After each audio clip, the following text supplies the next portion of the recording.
جب بندے سے گناہ سرزد ہو جاتا ہے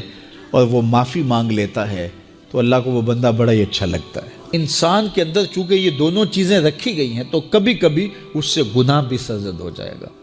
نیکی اس کی عقل، اس کا فہم، اس کا ادراک، شریعت کی رہنمائی، انبیاء کی تعلیمات اسے بتائیں گی کہ وہ نیکی کے راہ پہ چلے، لیکن کبھی کبھی بائیں سمت سے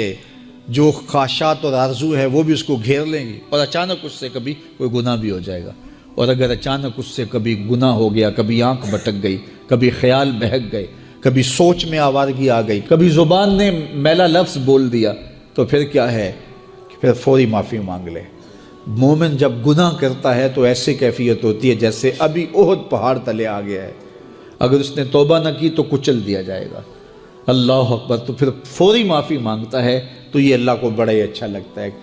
اللہ کہتا ہے فرشتوں سے کہ دیکھو میرا بندہ آخر میری دہلیز پہ آیا نا، تم گواہ ہو جو میں نے اس کے سارے گناہ معاف کر دیے۔ تو گناہ کے بعد جو شرمندگی ہے، دیکھیے ایک اور جملہ کہتا ہوں، نیکی کرنے کے بعد جو تکبر پیدا ہوتا ہے کہ میں بڑی نیکی کر لی ہے اور باقیوں کو بندہ حقیر سمجھنے لگتا ہے، اور اس سے کوئی غلطی سرزد ہو جائے اس کے بعد شرمندگی ہوتی ہے اور اپنے آپ کو چھوٹا سمجھنے لگتا ہے اور اللہ سے معافی مانگتا ہے، تو اس نیکی کرنے کے بعد وہ جو آپ کے اندر تکبر اور رعونت اور عجب پیدا ہوا، اس سے کہیں بہتر ہے کہ آپ سے اگر کوئی خطا سرزد ہوئی تھی تو اس سے آپ کے اندر عجز اور توبہ کا جذبہ پیدا ہوا۔ اور اللہ کو یہ بڑا پسند ہے کہ کوئی بندہ، چونکہ ممکن ہی نہیں ہے کہ جب انسان ہے اس کے اندر یہ خواہشات رکھی ہیں تو کبھی اس سے، یہ انبیاء کی ذوات ہیں جو پاک ہیں، باقی کبھی کچھ خطا سرزد ہو جائے گی، اس سے معذرت کر لے۔ آپ نے نام سنا ہوگا ایاس کا، محمود غزنوی کا بڑا محبوب وزیر تھا اور بہت زیادہ بادشاہ اس سے محبت کرتا تھا، تو آیان سلطنت جلتے تھے، تو بادشاہ گاہے گاہے کوئی ایسا منظر ان کو دکھلاتا کہ اس سے میں خاص پیار کیوں کرتا ہوں۔ ایک دن بادشاہ کے ہاتھ میں موتیوں کی بھری ڈبیا تھی اور محل کے اندر یہ ایک حوض تھا، تالاب تھا، تو اس کے اندر اس نے وہ سارے موتی پھینک دیے۔ شفاف پانی اور نیچے فرش پہ پڑے ہوئے موتی نظر آ رہے ہیں، تو اس نے ایک ایک وزیر کو کہا کہ یہ موتی نکال کے لاؤ اور سنو اپنا لباس اور اپنا بدن نہیں بھیگنے دینا۔ تو سب نے کہا یہ کیسے ہوگا کہ موتی بھی تہہ سے نکال کے لائیں اور بدن بھی اور کپڑے بھی نہ بھیگیں؟ تو دوسرے کو کہا، اس نے کہا حضرت یہ کیسے ہوگا، یہ شرط ہٹائیں تو پھر میں نکال کے لاؤں۔ جب بات آئی ایاز کی تو ایاز نے فوراً چھلانگ لگا دی، موتی پکڑے، ڈھونڈے، ہتھیلی میں لیے اور کانپتے ہوئے بدن کے ساتھ بادشاہ کے سامنے پیش ہوا، حضور یہ لے لیجئے۔ بادشاہ غصے میں تھا کہ میں نے کہا تھا لباس اور کپڑے بھیگنے نہیں چاہیے، تیرے بدن سے پانی نچڑ رہا ہے، تیرے لباس سے پانی نچڑ رہا ہے، یہ کیا؟ تو ایاز نے ہاتھ باندھ کے کہا بادشاہ سلامت، آپ کے دو حکم تھے، ایک حکم یہ تھا کہ موتی نکال کے لانے ہیں، دوسرا حکم یہ تھا کہ کپڑے اور بدن بھیگنا نہیں چاہیے۔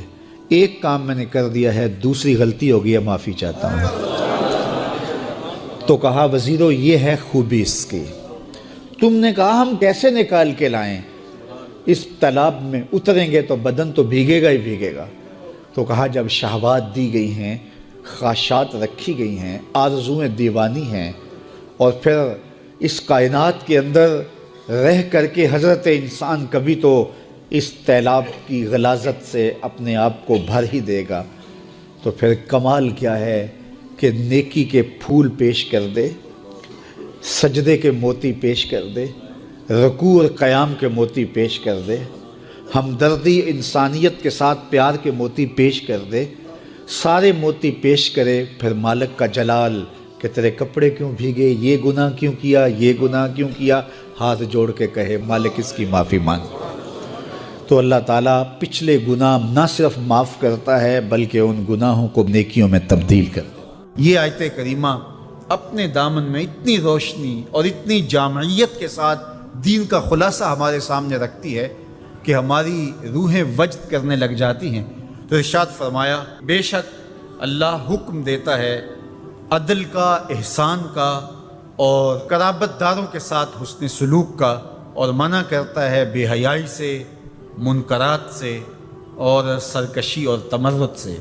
اور یہ اس لیے فرما رہا ہے کہ تم نصیحت پکڑو تاکہ تمہارے سینے ہدایت کے نور سے روشن ہوں اور منور ہوں۔ حضرت حسن بصری رضی اللہ تعالی عنہ فرماتے ہیں کہ اس آیت کریمہ میں اللہ نے کسی بھی امر خیر کو چھوڑا نہیں ہے، ساری خیر اس کا خلاصہ بطور حکم ہمیں ارشاد فرما دیا، اور پھر فرمایا کہ اللہ تعالیٰ جل شانہ نے کسی برائی کو نہیں چھوڑا جس سے ہمیں منع نہ کر دیا ہو۔ ابن عاشور نے لکھا ہے کہ جتنے بھی مفاسد ہیں، جتنے بھی گناہ ہیں، ان گناہ کی جڑ یہ تین چیزیں ہیں: بے حیائی، منکر اور باغی۔ اور ان تین چیزوں سے منع کر کے گویا سارا راستہ بند کر دیا گیا گناہ کا اور برائی کا، اور تین چیزوں کا حکم دے کر کے خیر کے سارے راستے کھول دیے گئے۔ تو اسی ایک آیت کریمہ پہ اگر عمل نصیب ہو جائے تو پورے دین کی لطافتیں اور برکتیں نصیب ہونا شروع ہو جائیں۔ تو تین چیزوں کا حکم دیا کرنے کا، ان اللہ یامر بالعدل، بے شک اللہ عدل کا حکم دیتا ہے، انصاف کا حکم دیتا ہے۔ اگر تم نجات پانا چاہتے ہو تو غصے کے اندر بھی اور سرشاری کے اندر بھی تمہیں عدل سے، انصاف سے کام لینا پڑے گا۔ تو ہمارا دین ہمیں عدل سکھاتا ہے، اور قیامت کے دن 7 اشخاص جن کو اللہ اپنے عرش کا ٹھنڈا سایہ عطا فرمائے گا، ان میں سے پہلا شخص حضور نے ارشاد فرمایا امام عادل، وہ شخص جو عدل و انصاف کرتا ہے، وہ امام، وہ حاکم جو عدل سے امور سلطنت نبھاتا ہے، کل قیامت کا دن ہوگا، کوئی سایہ نہیں ہوگا، اللہ اسے اپنے عرش کا ٹھنڈا سایہ نصیب فرمائے گا۔ روایت میں آتا ہے کہ قیامت کے دن جو بادشاہ ہوں گے، حکمران ہوں گے، ان کے ہاتھوں میں ہتھ کڑیاں ہوں گی، اور ان کو یوں میدان حشر میں لایا جائے گا۔ اگر انہوں نے عدل کیا ہوگا تو وہ ہتھ کڑیاں ٹوٹ جائیں گی اور انہیں جنت بھیج دیا جائے گا، اور اگر انہوں نے عدل و انصاف نہیں کیا ہوگا تو ان ہتھ کڑیوں کے ساتھ ان کو جہنم میں دھکیل دیا جائے گا۔ ہمیں عدل کرنے کی تلقین کی گئی۔ ملکوں کے اندر طمانینت، سکون اور قرار عدل کے ذریعے سے آتا ہے۔ ایک عربی کا مقولہ ہے الملک یدوم بالکفر ولا یدوم بالظلم، ملک کفر کے ساتھ تو قائم رہ سکتے ہیں لیکن ظلم کے ساتھ قائم نہیں رہ سکتے۔ علماء نے عدل کے حوالے سے یہ بات بھی لکھی ہے کہ اس کا مطلب اللہ نے ہمارے اوپر جو بھی فریضہ عائد کیا ہے اس کو پورا کرنا یہ عدل کہلاتا ہے۔ لوگوں کی امانات کو ادا کرنا یہ عدل کہلاتا ہے۔ ظلم کو ترک کرنا اور انصاف کا بول بالا یہ عدل کہلاتا ہے۔ اس عدل سے مراد صاحب حق کو حق دینا ہے، جس کا جو حق ہے اس کو دینا یہ عدل کہلاتا ہے۔ اللہ جو ہمیں عدل کا حکم دیتا ہے، اس کا مطلب ہے ہمارے ذمے جس کا حق ہے، ہمارے باپ کا ہے، ہماری اولاد کا ہے، ہماری ازواج کا ہے، ہمارے اہل خانہ کا ہے، ہمارے ہمسایوں کا ہے، دوستوں کا ہے،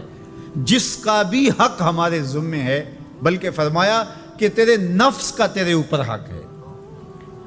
حدیث طویل ہے کہ حضور علیہ الصلوۃ والسلام نے فرمایا ان لربک علیک حقا، تیرے رب کا تیرے اوپر حق ہے، ولنفسک علیک حقا، اور تیرے نفس کا تیرے اوپر حق ہے، ولأہلک علیک حقا، اور تیرے اہل کا تیرے اوپر حق ہے، اور ایک حدیث کے لفظ ہیں وَلِزَوْجِكَ عَلَيْكَ حَقًّا، اور تیری بیوی کا تیرے اوپر حق ہے، فَآتِ كُلَّ ذِي حَقٍّ حَقًّا، ہر صاحب حق کو تو نے حق ادا کرنا ہوگا۔ تو جس کا ہمارے ذمے حق ہے، جب ہم وہ ادا کرنے لگ جائیں گے تو یہ عدل قائم ہوگا، اور عدل قائم ہوگا تو معاشرہ پرسکون ہو جائے گا۔